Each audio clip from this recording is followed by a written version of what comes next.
हनुमान पर गर्व करने योग्य, अहंकार करने योग्य, स्वाभिमान करने योग्य सब कुछ है। उन्होंने बचपन में ही सिद्ध कर दिया कि वे कितने तेजस्वी हैं। बाल समय रविवक्ष लियो, तब दीनों लोक भयो अधियारो। संजीवनी लेने के लिए हनुमान तो सूर्य आकाश में निकल रहा था। आप कहेंगे रात का समय था। बरेली वालों, सूरज कभी नहीं डूबता, सूरज थोड़ी डूबता। हमारी मां पृथ्वी हमें गोद में लेकर हमारे पिता सूर्य की ओर से पीठ कर लेती है। मां को कुछ कह नहीं पाते तो पिता को दोष दे देते हैं कि पिता डूब गया है, पिता राम की कथा में हनुमान का क्या अस्तित्व है। मैं जानता हूं इस परिसर में कहीं ना कहीं मारुति नंदन बैठे हुए हैं, क्योंकि जहां भी राम की चर्चा होती है वो उपस्थित होते हैं। मैं जानता हूं बरेली में यहां बैठे।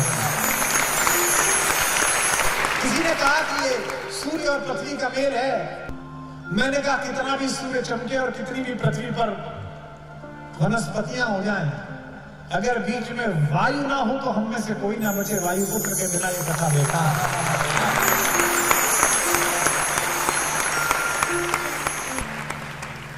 कम्युनिकेशन की बड़ी चर्चा है साहब। राजनीति में बिना कम्युनिकेशन आप सफल नहीं है, साहित्य में बिना कम्युनिकेशन आप सफल नहीं है, मार्केटिंग में आप सफल नहीं है। दुनिया का एक बड़ा व्यापारी है एलन मस्क, वो कम्युनिकेटर भी बहुत बड़ा है। सुबह से शाम तक ट्विटर पे बैठा रहता है। दुनिया के सारे बड़े नेता कम्युनिकेटर से। कम्युनिकेशन की बड़ी चर्चा है। लोग मुझ पर भी रीच कर कहते हैं कि आप पर सरस्वती की कृपा है। अगर कम्युनिकेशन भी सीखना हो, डिप्लोमेटिक कम्युनिकेशन सीखना हो, इस देश की सरकारों को अपने डिप्लोमेट्स को, आईएफएस अधिकारियों को रामचरितमानस पढ़ानी चाहिए, राम की कथा पढ़ानी चाहिए। वो आपको बताएगी कि घर में जो शत्रु है उससे कैसा कम्युनिकेशन करना है, जो बाहर शत्रु है उससे कैसा कम्युनिकेशन करना है। हनुमान जैसे सरल और मित भाषी व्यक्ति को कितना अद्भुत कम्युनिकेटर राम ने बना दिया है अपने सत्संग से।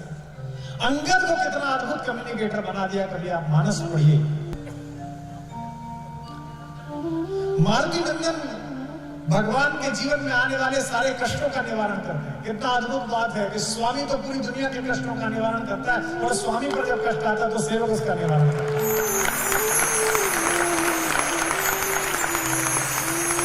लेकिन उसके बाद भी सेवक में अहंकार नहीं। अगर देश में रहने वाला आदमी, अगर किसी संस्थान में काम करने वाला आदमी अपनी व्यक्तिगत योग्यताओं को देश के ऊपर समझता है तो वो देश का नागरिक होने योग्य नहीं है। अगर किसी संस्थान में काम करने वाला आदमी अपनी व्यक्तिगत योग्यताओं को संस्थान से ऊपर समझता है तो संस्थान में काम करने योग्य नहीं। जितने कॉर्पोरेट के लोग बैठे हो, अपने एम्प्लॉय रिलेशंस को समझना हो तो हनुमान और राम का रिलेशन समझवाना। एमबीए वालों से मत समझवाना, किसी भी पंडित को बुला के राम की कहानी सुनवा देना। हनुमान पर गर्व करने योग्य, अहंकार करने योग्य, स्वाभिमान करने योग्य सब कुछ है। उन्होंने बचपन में ही सिद्ध कर दिया कि वे कितने तेजस्वी हैं। बाल समय रविवक्ष लियो, तब दीनों लोक भयो अधियारो। छोटे से थे तभी बता दिया उन्होंने। जूनियर ओलंपिक में रिकॉर्ड तोड़ दिया। वे पंच तत्वों में से एक वायु के पुत्र हैं। वे पंचकन्याओं में से एक पूजित माता अंजनी के बेटे हैं। वे भगवान शंकर के दत्तक पुत्र हैं। 11वां रुद्र उन्हें कहा जाता है। ब्रह्मा उनके गुरु हैं। वरुण ने उन्हें वरदान दिया कि तू पानी में नहीं डूबेगा बेटा। अग्नि ने उन्हें वरदान दिया तो अग्नि में नहीं जलेगा। लेकिन इसके बाद भी हनुमान कभी अपना परिचय ऐसे नहीं देते। हवाई जहाज में चले जाओ, पड़ोस में बैठे हुए आदमी से पूछो क्या करते हैं। बड़ी कंपनी में काम करता होगा, भारत के लिए काम करता होगा, तो वो ये नहीं बताता I did graduation from Cambridge, then I go to Harvard, then I work with। भाई ये क्या है? बाहर जाते समय, विश्व के किसी देश में जाते समय जो हाथ में भारत का पासपोर्ट है, उसके ऊपर जो अशोक चक्र छपा हुआ है, वो तुम्हें इस बात की पात्रता देता है कि तुम देश के प्रधानमंत्री और विदेश मंत्री के बराबर ही शक्तिशाली हो। बाहर जाओ तो विदेश में जाते समय सदा याद रखो, कि यहां तुम किसी दल के, किसी जाति के, किसी संप्रदाय के, किसी धर्म के व्यक्ति नहीं हो, यहां भारत के प्रतिनिधि हो। तुम्हारे माध्यम से भारत बोल रहा है।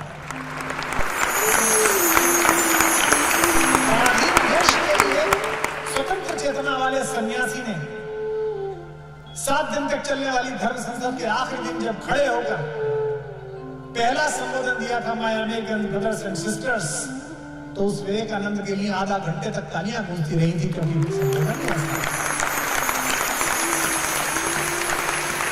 उन्होंने भारत में अंग्रेजों का साथ दे रहे राजाओं की निंदा नहीं की। उन्होंने भारत के धर्म का प्रतिपादन किया था, भारतीय होने का प्रतिपादन किया। तो जब लक्ष्मण जी को मूर्छा आई तो राम का संकट टालने के लिए इस परिसर में बैठे हुए अंजनी पुत्र को काम सौंपा गया कि आप चलिए। आकाश में जब चले संजीवनी लेने के लिए हनुमान, तो सूर्य आकाश में निकल रहा था। आप कहेंगे रात का समय था। बरेली वालों, सूरज कभी नहीं डूबता, सूरज थोड़ी डूबता है। हमारी मां पृथ्वी हमें गोद में लेकर हमारे पिता सूर्य की ओर से पीठ कर लेती है। मां को कुछ कह नहीं पाते तो पिता को दोष दे देते हैं कि पिता डूब गया है, पिता ये बड़ा भारतीय संस्कार है कि मां की तरफ ज्यादा उन्मुख रहते हैं, इसलिए एक बार पिता को बोल सकते हैं, मां को कभी नहीं बोलते। तो आकाश में सूर्य दिखाई दिया। भगवान राम के अलावा किसी को ईश्वर नाम मानने वाले हनुमान का संवाद सूर्य से जो राधेश्याम जी ने लिखा, मैं न्यौछावर हूं उसमें। इंडियन फॉरेन एकेडमी में यह डायलॉग सिखाया जाना चाहिए राधेश्याम रामायण का, कि अगर किसी शक्तिशाली देश से संवाद करना हो तो ऐसे करो जैसे हनुमान करते हैं। पता था कि सूरज से काम है, तो पहली पंक्ति ही अद्भुत कही है, जो समझ जाए वो सूचित करें और राधेश्याम जी को प्रणाम करें। हनुमान जी ने कहा सूरज से, हे सूरज, इतना याद रहे, संकट एक सूरज वंश पे है।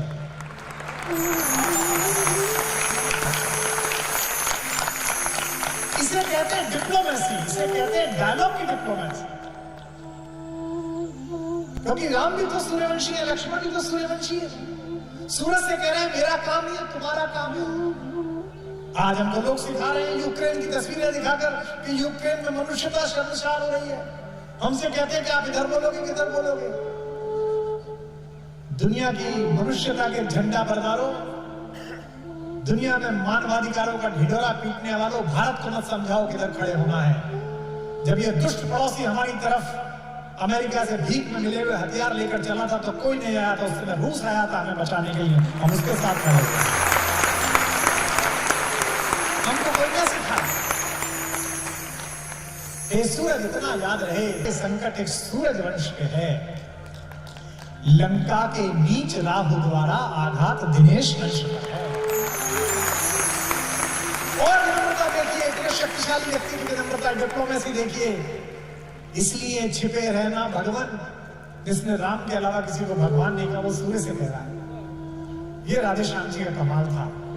इसलिए छिपे रहना भगवान, जब तक न जड़ी पहुंचा दूं मैं, बस तभी प्रकट होना दिनकर जब संकट निशा मिटा दूं मैं।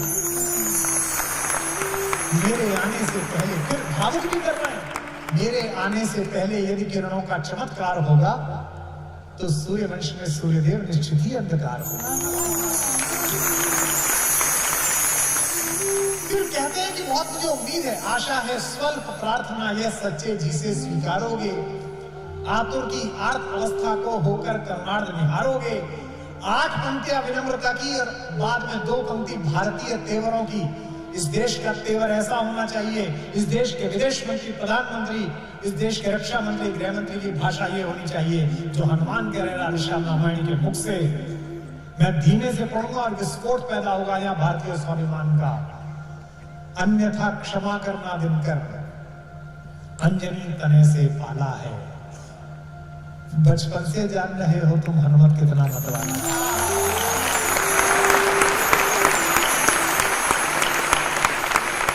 अन्यथा क्षमा करना दिनकर, अंजनी तने से पाला है। बचपन से जान रहे हो तुम हनुमत कितना मतवाला है।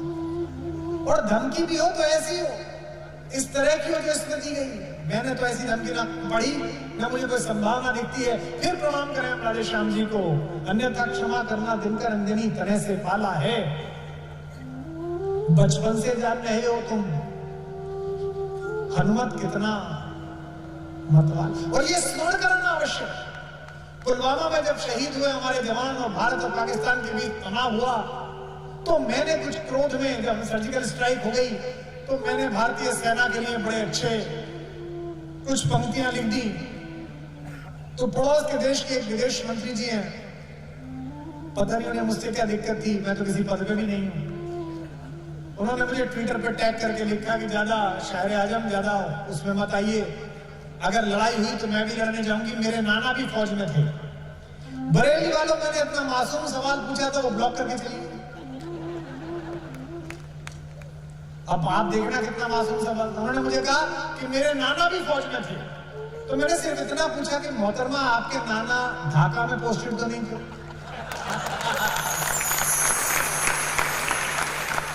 अन्यथा क्षमा करना दिनकर अंजनी तने से पाला। रिमाइंडर, बचपन से जान रहे हो तुम हनुमत कितना मतवाला है। अब ये दो पंक्ति चेतावनी, भारत का स्वाभिमान मुख में तुमको धर रखने का, फिर वही क्रूर साधन होगा।